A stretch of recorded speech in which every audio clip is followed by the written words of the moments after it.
Well, hello and welcome to another Tarot Chat with Jay. I'm saying something today that not a lot of tarot people say, and that is, I think I have a new 3-card spread. Now, 3-card spread, of course, classic. You take your cards, you riffle shuffle them, you bridge them, and you go ahead and lay out 3 cards. What are they? Past, present, future. What else? Yes, no, other.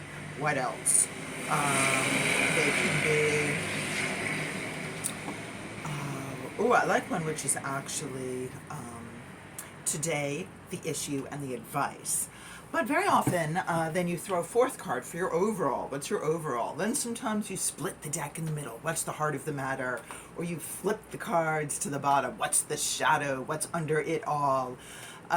So your 3 card doesn't always stay a true 3. Sometimes it's a 4, sometimes it's a 5. But I have one today I want to work on. But before we do, I want to show you the 2 most pointless cards I've ever gotten in what is otherwise a really lovely deck, Everyday Tarot. Thank you. These are the end cards. Now, traditionally, you have 78 cards, but you're printing on a piece of paper. You have to have 80 images. You're not going to have 78. The math doesn't work out in straight rows. So what are the extra 2 cards? Traditionally, there were 2 cards, and these were the edge cards. So when you were finished with your reading, you would shuffle it, maybe put a crystal on it, give it a little intention, and then before you put it back in your box, you line up your 2 cards on the outside, and those would be your guardian cards.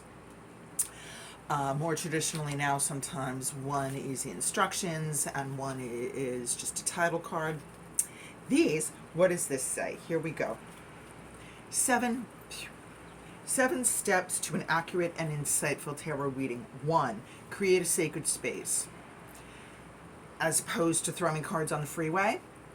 2, ask a question. Otherwise, why would you be throwing cards? 3, choose a spread, or throw them in the air like confetti and see which one you can catch in your mouth. Apparently not that one. Number 4, shuffle and lay out the cards, as opposed to eating them. 5, interpret the reading. 6, answer your question. And then 7, reflect and take action. I mean, please, obviously. So here's actually why I brought it up, because this does have, a daily and then 3 cards. Past, present, future, solution, problem, action, you, me, us, option A, option B, and how to decide. So those are, some of the 3-card spread questions you might traditionally or non-traditionally find. So what makes mine a little different?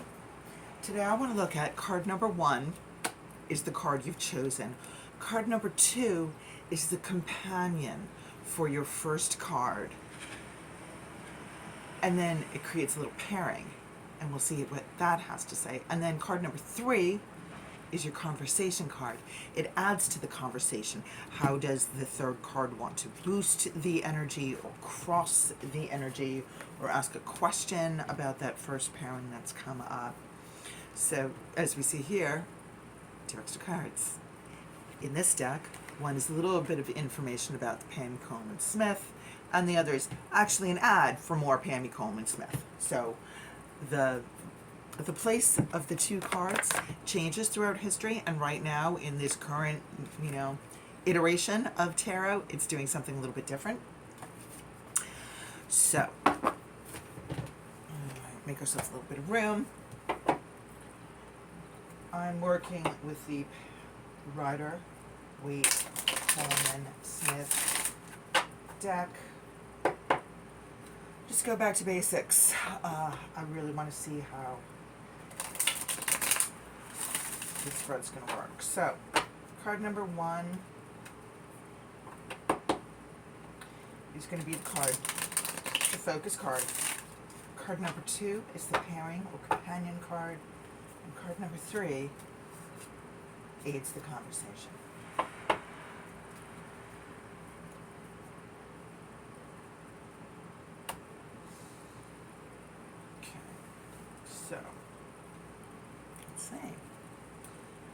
the card companion, the conversation. And then we're going to set these cards aside because we really just want to do a 3-card spread. Card 1. Oh, the Chariot. Fantastic. That's our card we're focusing on. Let's talk about this card a little bit before we begin. The Chariot is a pulling of energies, a great force moving forward, and it's a great force moving forward that you have control of, but you don't necessarily hold the reins to. So, as most major arcana cards, and very much a lot of tarot, talks about balance, control, yin and yang, given forth back, and we see that very much in our little black and white beasties. Here they are Sphinx. This refers back to the black and white columns, which are control and the release that comes through learning, and the power that comes through learning, and keeping a balance of those two. There are all sorts of fabulous geometrical and astrological symbols in this card. We get that bright yellow. Let's see what the pair is. So the second card that we've drawn, which is Companion. Fantastic. This makes so much sense to me. We have the Two of Wands. So this is actually, to me, flat on represents crossroads. This, we're dealing with a major arcana card and also a scrim card. These are what's referred to as a stage card. Pamela Coleman Smith clearly drew this person sitting in a space with a drawing or a delineated space behind her. What do stage cards represent? Sometimes they represent just a little bit more of the liminal space, moving from being a true actor on a stage into creating something real. Stage cards for me represent, if you've read the Narnia series by C.S. Lewis, or obviously seen any of the movies or heard any of the tropes or lived on the planet during the past 10 to 20 years, you would know that when the children walk into the back of the coat closet, it's coats, it's coats, it's coats, and then it becomes a forest, and you're walking into that liminal space. You're play acting, and then also like Alice walking through the mirror into Wonderland. All of a sudden you've crossed into that liminal space and you're no longer play acting. So the Two of Swords really represents that crossroad and that walking through and making that decision to me. And I love it with Chariot. It really talks about moving through place, moving through landscape. Really, this is a true action, decision, sort of. Let's see what the third card adds to the conversation. Alrighty, we're picking up our third card.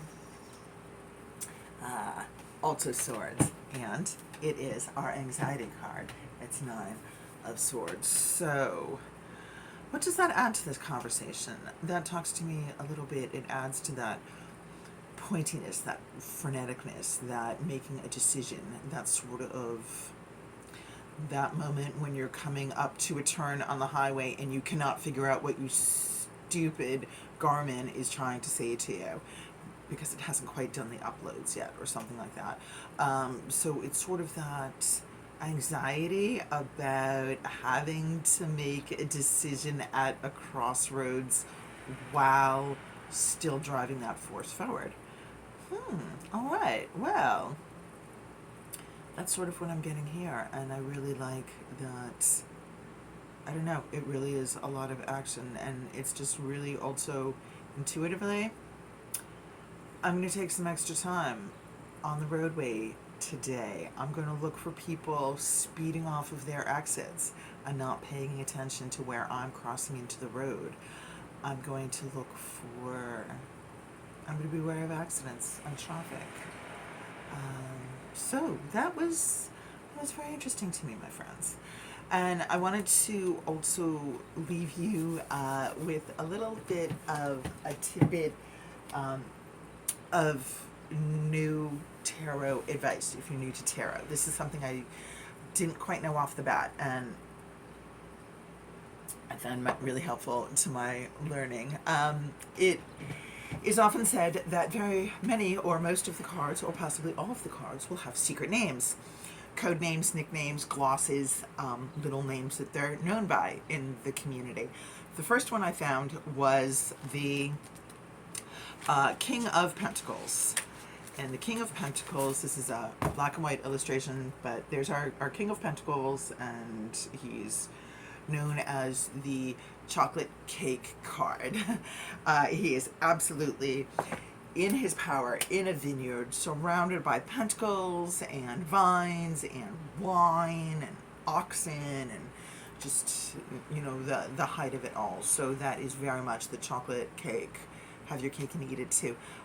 In some modern decks, he's actually depicted with cake, which I think is a lot of fun. I have another card description that I recently heard from Sylvain of Sylvain's Deadly Sins, the YouTuber, and it is a description of the Five of Wands. Guys with sticks and conflicts. Let me see if I can pull some of these cards for you to see what we're talking about.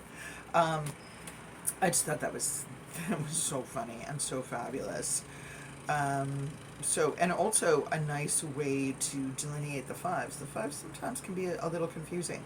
I also have something that Pixie Coleman Smith says about the Five of Wands. You would have thought I would have possibly gotten this together, you know, beforehand.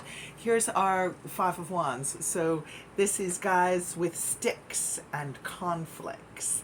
And it absolutely, when I first heard about this, another way of describing it is too many witches stirring up the brew, too many cooks in the pot. Sort of everyone has an idea that they're super passionate about, but there is no clean flow of energy here. It's all sort of, sometimes sound and fury signifying nothing. You can get caught up in that energy. Here's our friend in full, glorious, full-blown color. For the chocolate cake King of Pentacles. You see him there in all his weighty riches and importance. And lastly, I'm looking for the Five of Swords. Pamela Coleman Smith gave a beautiful description of this. Initially, I had it, she said, so much anger in the sky, so much sorrow in the sea. And this is a win-win, lose-lose card. Even if you've won the argument, you still upset your friends. Even if you hold all the swords, they still fall on the ground. And out of your greedy, clutching grasp. So I love her depiction of that. And with that, my friends, thank you so much for joining me. I hope you have a wonderful witching day. Please do like, comment, subscribe. Absolutely tell me if you try this 3-card spread. Once again, it is card number 1 is your focus card. Card number 2 is your companion or pairing. Card number 3 is your conversation. Have a wonderful witching day, my friends. It's been Jay.